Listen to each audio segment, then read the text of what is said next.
everyone, welcome back to the channel. I guess I'm online. So today we are going to talk about the Global Korean Government Scholarship for Undergraduate, the documents that you're supposed to start preparing so that you don't miss out with the application deadline, because one of the reasons as to why many students fail in their application is because they are usually caught up with time.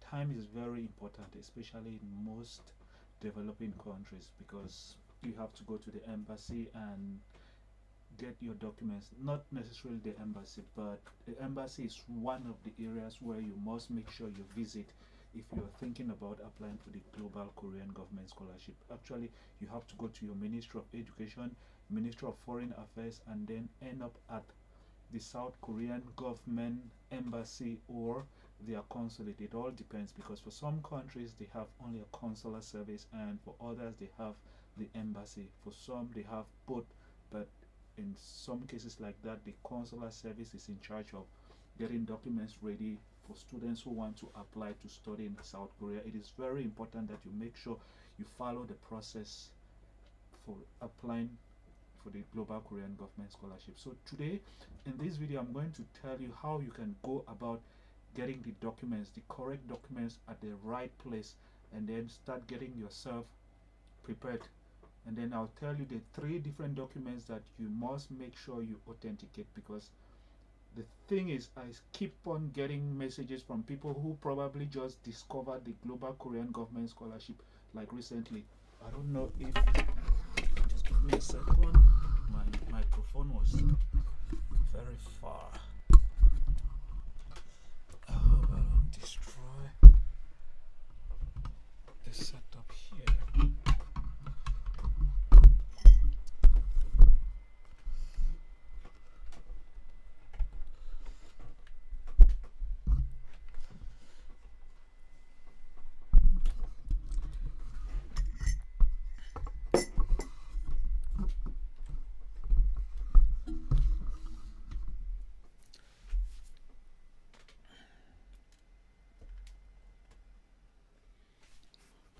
All right, so the first thing that you need to do is go to the Study in Korea website.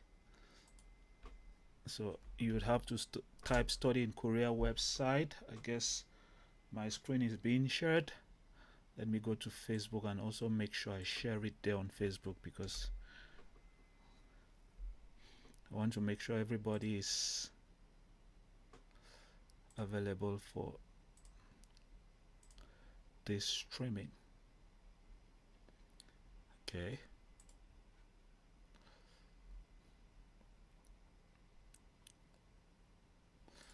Share in the groups.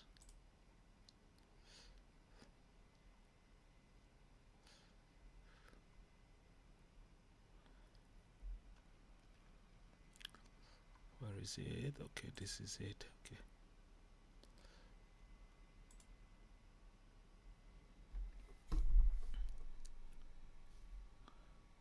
Okay, that being done, if you want to get the documents, if you want to know where the application form is, every document for the undergraduate version of the Global Korean Government Scholarship, this is the website. It is called Study in Korea and it's run by South Korean government. You need to go down and then select GKS or notice, and then since they are constantly adding information here, this is the results for the graduate students. These results came out last week.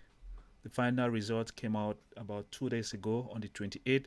But if you want to get the undergraduate past application documents, because it is certain that when they would launch the scholarship, new application documents will be uploaded. That is the 2025 application documents will be uploaded into this website.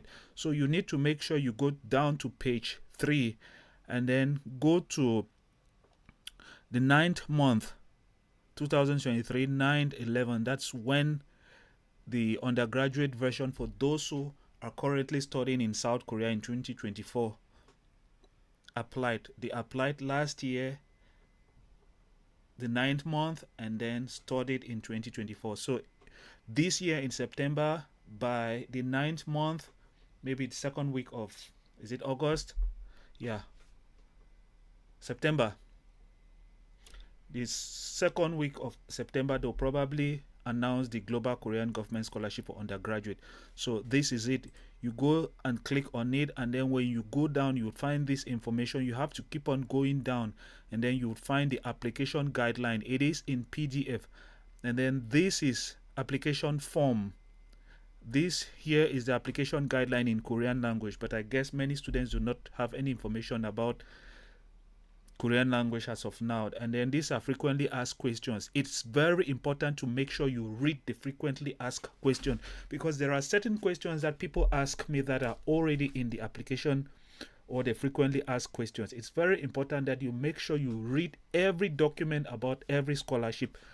It's super important. I cannot stress the importance of reading the frequently asked questions. That being said, this is information on universities. So you would find all the different universities that are under the Global Korean Government Scholarship in that folder. It is a zipped file, so you have to unzip it.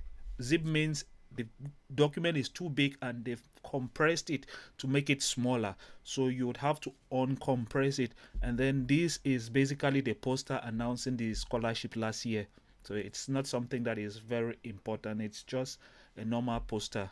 If you want to see how it looks like, I can open it, but it's just an announcement poster. It doesn't really have any value, so you don't really need to worry about that one. So this is how it looks like, the announcement poster for last year. For the year 2025, they would also create an announcement poster like this. It will be written here, 2025 Global Korea Scholarship. That being said, let's go back to the page. This is the application guideline document, the first one. We will click on it, and then we will download, and then we will open it. It's very important that you make sure you read this document. It's super important. I created a video last time on why students fail the Global Korean Government Scholarship. It is because they don't take the time to read this document. You don't have to believe what people tell you. You don't have to believe what I tell you online. You have to focus on what the people offering you the scholarship are saying. True, it's certain that there are certain things that you might read and might not understand. That's when you might go online and ask people. Try to get experience from people who've already sat for this exam. That's certain. This document is very, very important. It tells you which track is available, which university is under what track, so that you don't make mistake and submit your documents to a university that is not covered in the track. For example, there is embassy and there's university track. Don't go and submit your documents to a university that is probably not under embassy track.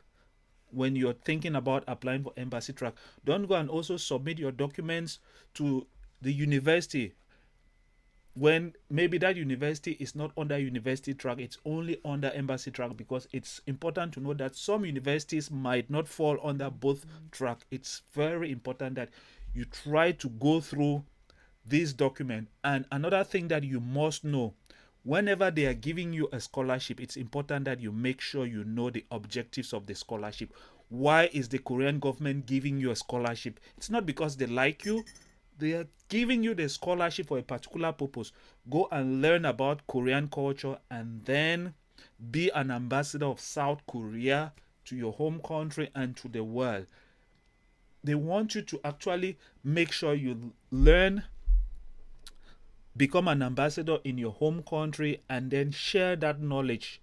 That's why there is the essence of always taking people who have the heart of volunteering.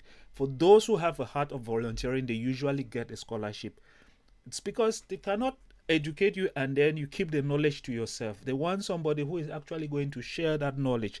So it's very important that you understand the objective of the Global Korean Government Scholarship. That's why I always tell people that volunteering is very important. It doesn't matter if you have the best grade when you are in the university, or maybe in the high school or secondary school, or maybe primary school. The grades do not matter.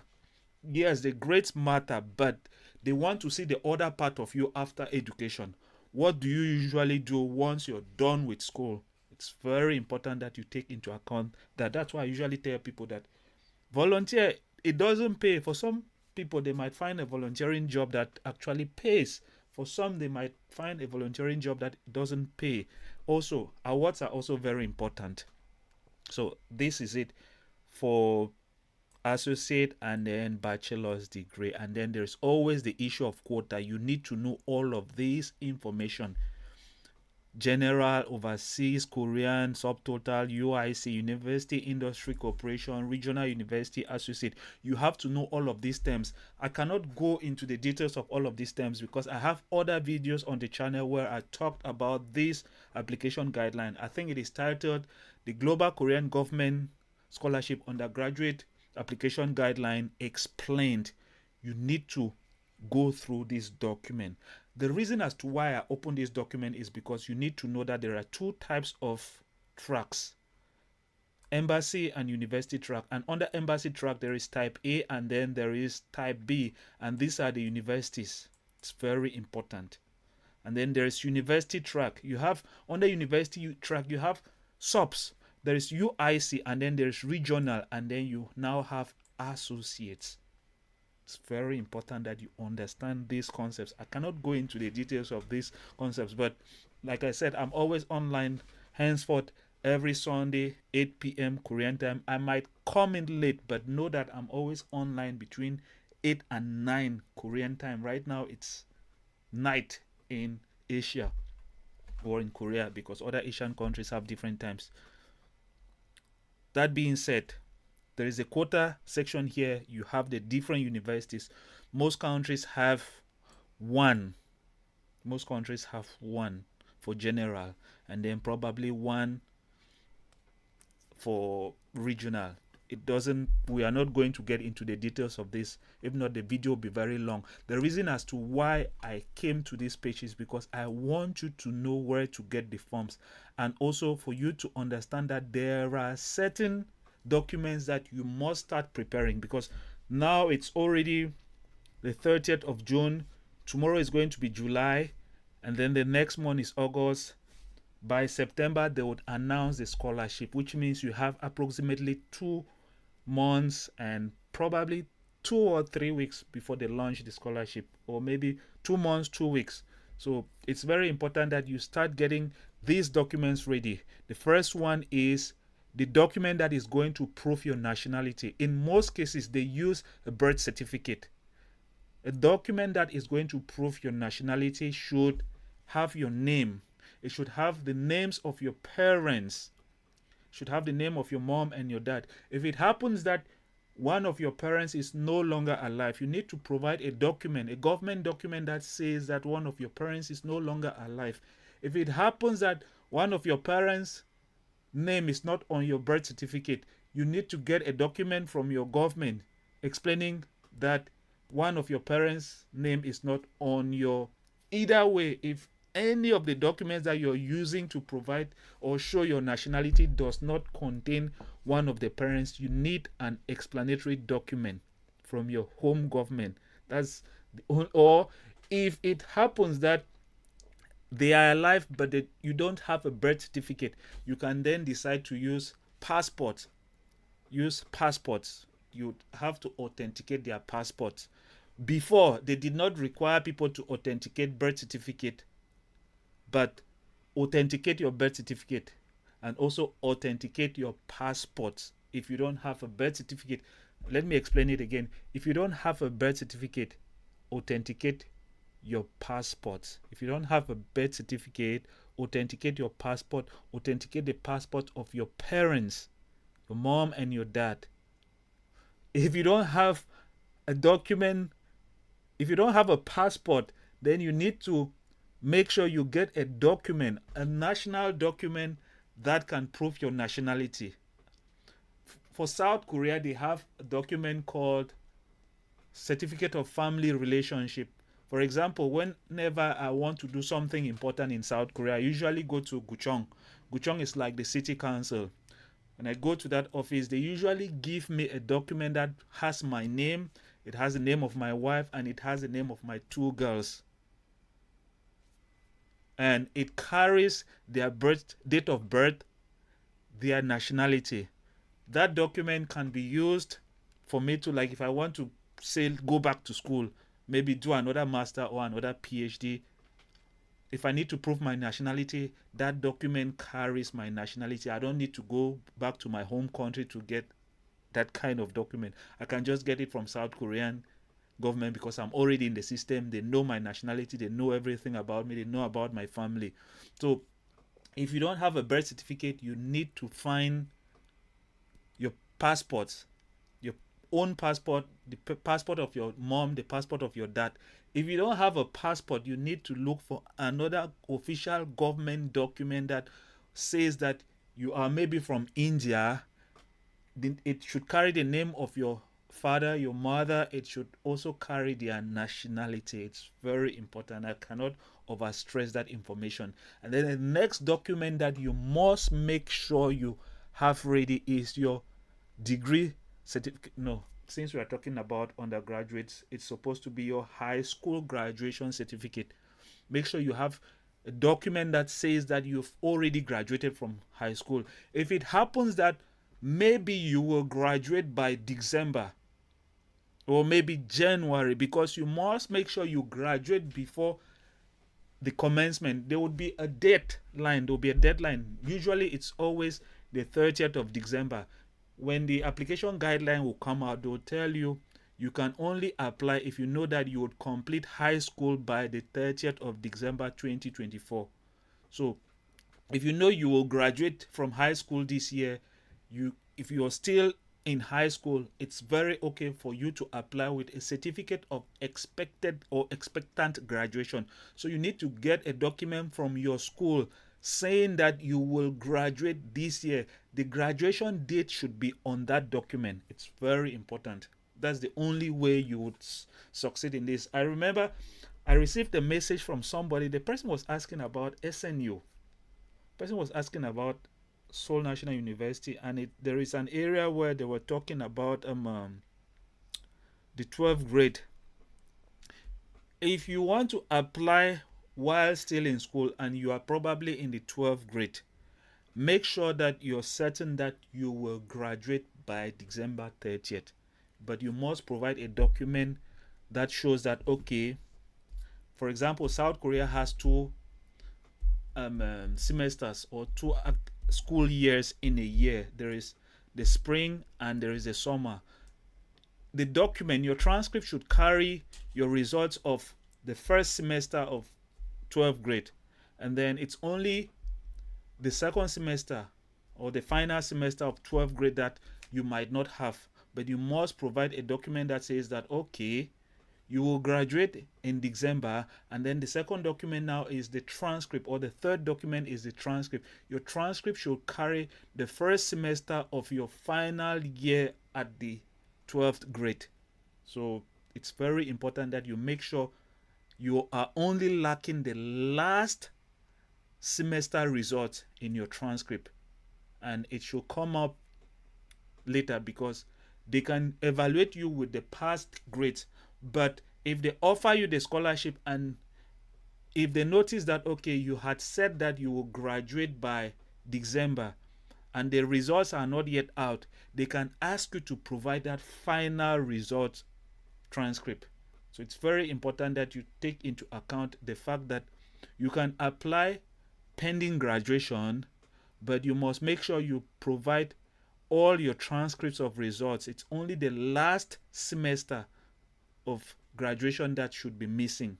And know that before the final results are decided, since it usually takes time, they might request for that final result. They might ask you to send it even through emails. So it's very important that you start preparing your document that will prove your nationality, a document that will prove that you have graduated or are about to graduate. They call it a graduation certificate or certificate of expected graduation in case you've not yet graduated. And then you must provide your transcripts. If you've already graduated, you provide all of the transcripts. And then if you have not yet graduated, It's only the final semester's transcript that should be missing. But know that you would probably have to provide it before the final results are decided, because know that the Global Korean Government Scholarship is a process. It begins with the universities selecting the candidates, and then the university, if you're applying for university track, they will select the candidates, and then if you're applying for embassy track, the university will work with the embassy to decide on which candidates to select, and then once they've selected, they will then recommend to NIEED. NIEED, that's the second level. NIEED will then do their own selection. So you need to know the steps. I don't want to go into those details. That being said, I'm going to answer some questions because I received a lot of questions on my YouTube channel. For some, I've already responded to them. For some, I don't know. So let me begin with the first one. We've already talked about where you can get the forms. The area where you can get the forms is on this website, Study in Korea website. You need to navigate through the different pages that are down here, because this thing was in 2023. You have to go to exactly page 3 and then look for the month of September. Here, this is it. It was released on the 11th of September, and then you can click on it and then go down, and then you would find all of the forms. I have said make sure you read the frequently asked questions. I cannot overemphasize the importance of reading this document, because it has a lot of answers to the questions that some of you might be having. That being said, let me go ahead and then answer some of the questions. Somebody said they want to apply for Korean language literature at the PhD level, and they're asking if it's an advantage because they are applying to study Korean language literature. So the person is doing their master's right now and they would want to apply for Korean language literature. The fact that you're applying to study Korean language is not an advantage. There are many things that are taken into consideration when selecting candidates.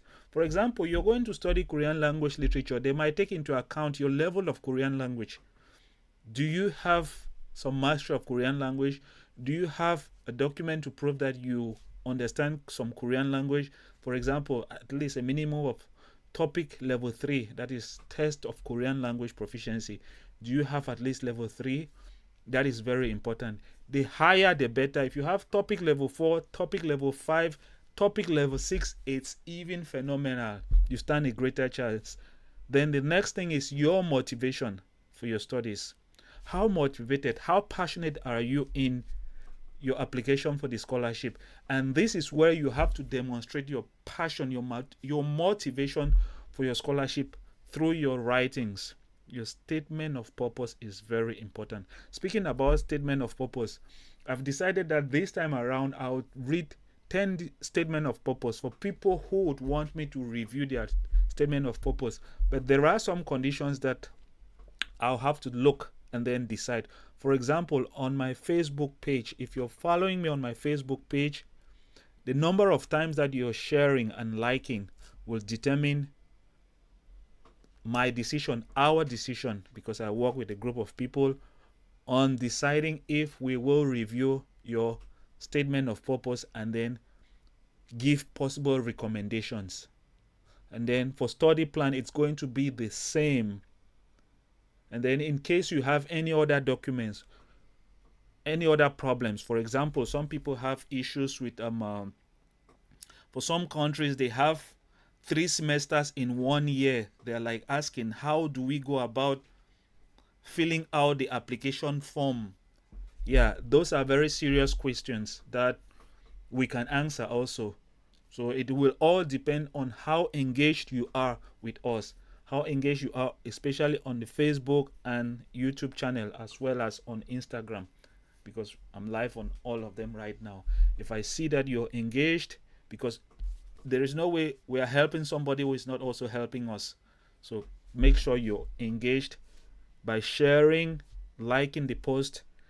And then the next question. So know that if you want to apply for the Global Korean Government Scholarship, there are certain things that you have to take into account. The first one is your motivation. The second one is if you have a mastery of Korean language, if you have IELTS, that's the English proficiency test, or TOEFL, it's also an advantage. Those things are online. That's why I said you should read the application guideline. This time around, for those who applied for graduate studies, that is master and PhD, it was clearly stated that you would get some points if you have test in Korean proficiency. The higher the level, more points. The higher the score also for the English proficiency exams, more points. So we are thinking that it's going to be the same also this time around for undergraduate students, because one of the problems as to why it's difficult for people to obtain the Global Korean Government Scholarship is because a lot of students abandon their studies while in Korea. For example, especially if your program is in English, there is a high chance that you might not take your Korean language studies seriously, and then you might end up not being able to obtain at least topic level 3 that will enable you to advance and begin your degree program, and that will result to dropout, because some people will be like, either way, my degree program is in English, why do I really need to study Korean language? They don't know that it's a rule, a decision that has been made, that people should learn Korean language and then proceed to their degree program. And then another thing is that for undergraduate degree programs, South Korea is a Korean language country. If you want to study in South Korea, learn Korean language. There is no way you're going to be doing computer studies entirely in English for undergraduate. There is absolutely no way. So start learning Korean language. Start learning Korean language. A lot of students will succeed without knowing Korean language, but a strategy for you to obtain the scholarship also is that if you pass the review phase of documents and you are at the level of interview, you can impress the interviewers by speaking in Korean language. Because you're going to a country that speaks Korean language and you're able to do your interview in Korean language, it gives you an advantage. Because it's impossible right now for you to apply for the Global Korean Government Scholarship. No, it's impossible for you to apply right now and take the topic test. The best way for you to succeed right now is take the language seriously and then make sure the interview is in Korean language, because it's obvious that they might begin the interview in Korean, and then if they see that you cannot speak in Korean language, they will switch to English. But if they see that you're able to speak in Korean language, you would leave a positive impression in the interviewers.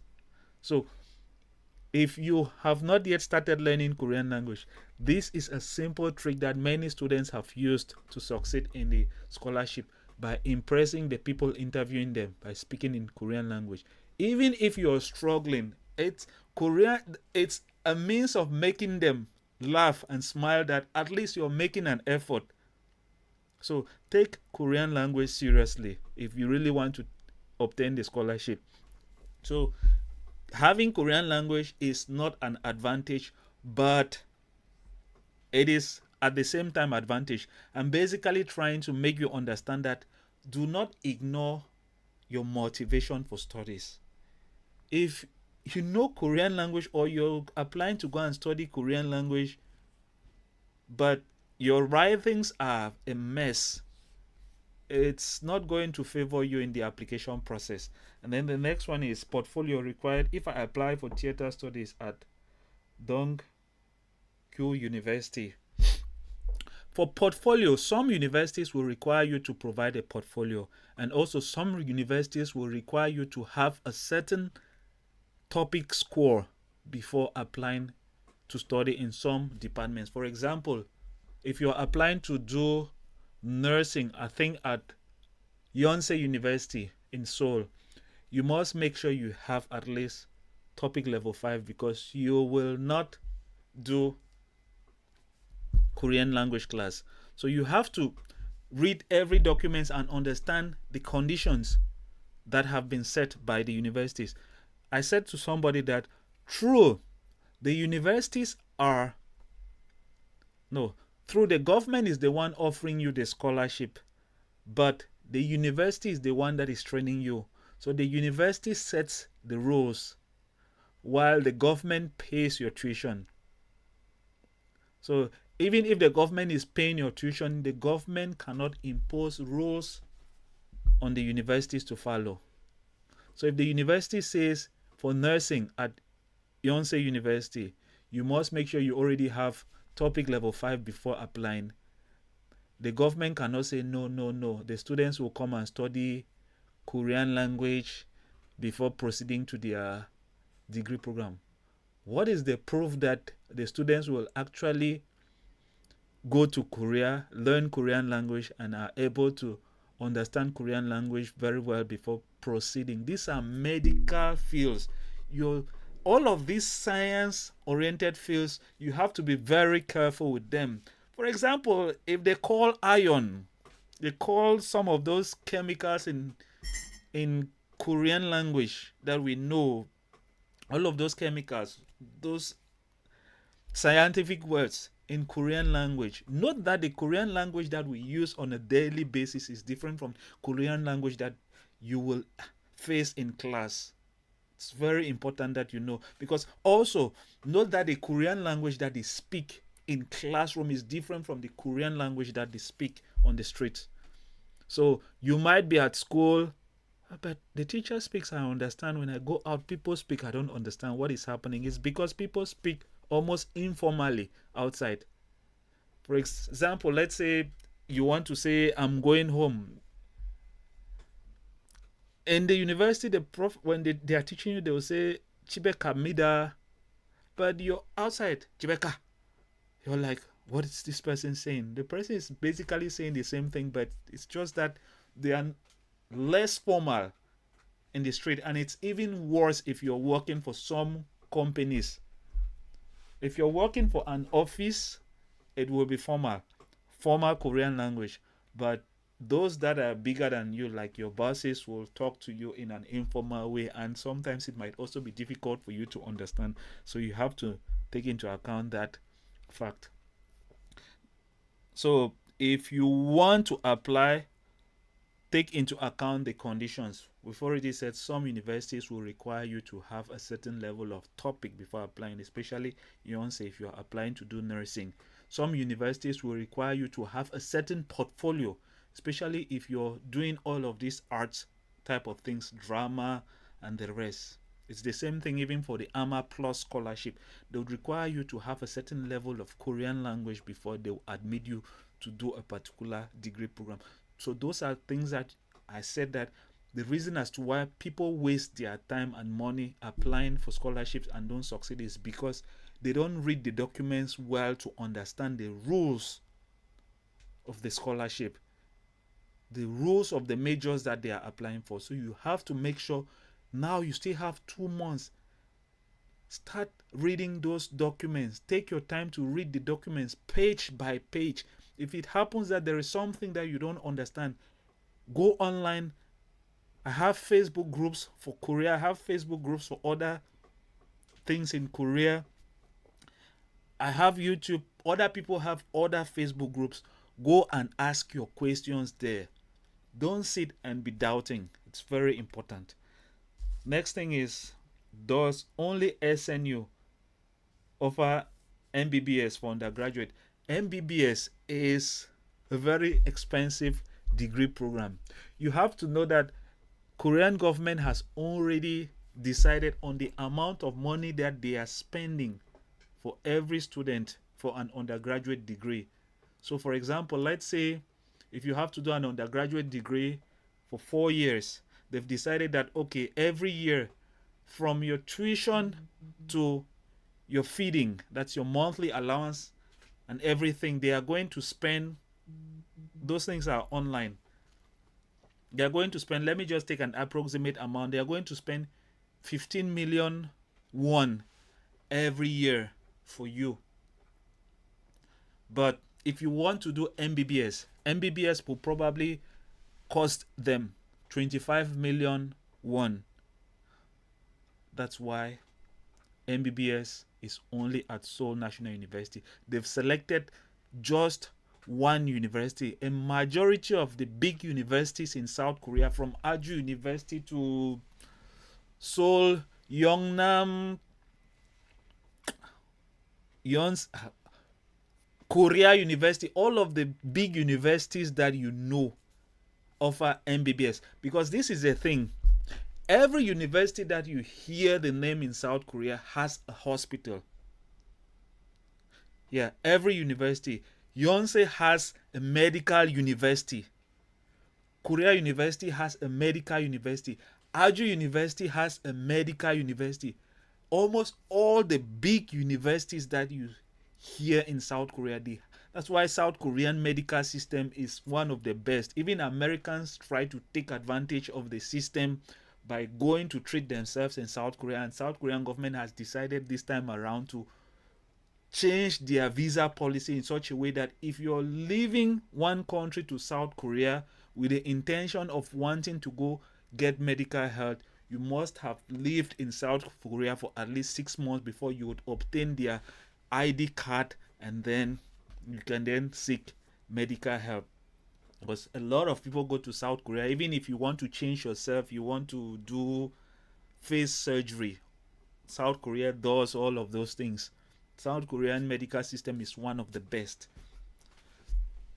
So MBBS is everywhere in South Korea, but because it is expensive, South Korean government is only able to sponsor it at Seoul National University. So for those who are asking, is MBBS only at Seoul National University? Yes. MBBS is also available at Ewa Women University, but it's difficult for you to obtain a scholarship there because, first, Korean language. The only way you might succeed in getting scholarship for some of these undergraduate programs that are expensive is if you have an exceptional record of, maybe you have a good grade and then you have maybe topic level 5, 6. Then most universities will be ready to sponsor you for some of those degree programs. So take into account that. And then next one is what? Language requirement. We already talked about language requirement, that if you have topic, it's an advantage. The higher, the more advantage. The lower, less points. So if you have topic level 4, 5, 6, somebody who has topic level 6 will have more points, more than somebody who has topic level 4. Somebody who has a higher score in English also will have more points. So if you have these 2 language certificates, it is an advantage. Very soon I'll be back online to talk about KAIST scholarship for undergraduate and then graduate. And then I also talk a bit about SNU. That being said, I'm going to end the video here because I think this video has been very long. If you know you've not yet subscribed to the channel, make sure you do. But before I end the video, I need to go to Facebook and then see if anybody has left a message. And then I'll go also to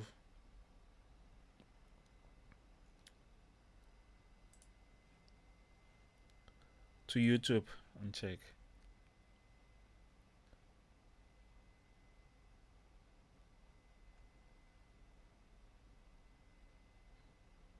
Okay. Nobody. Let's go to YouTube.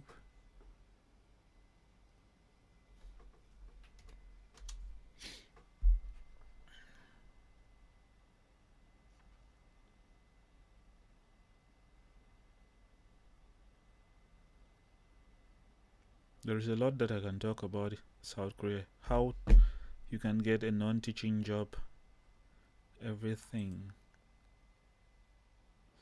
Okay, that being said, I think it's time to end the video, and I'll see you in the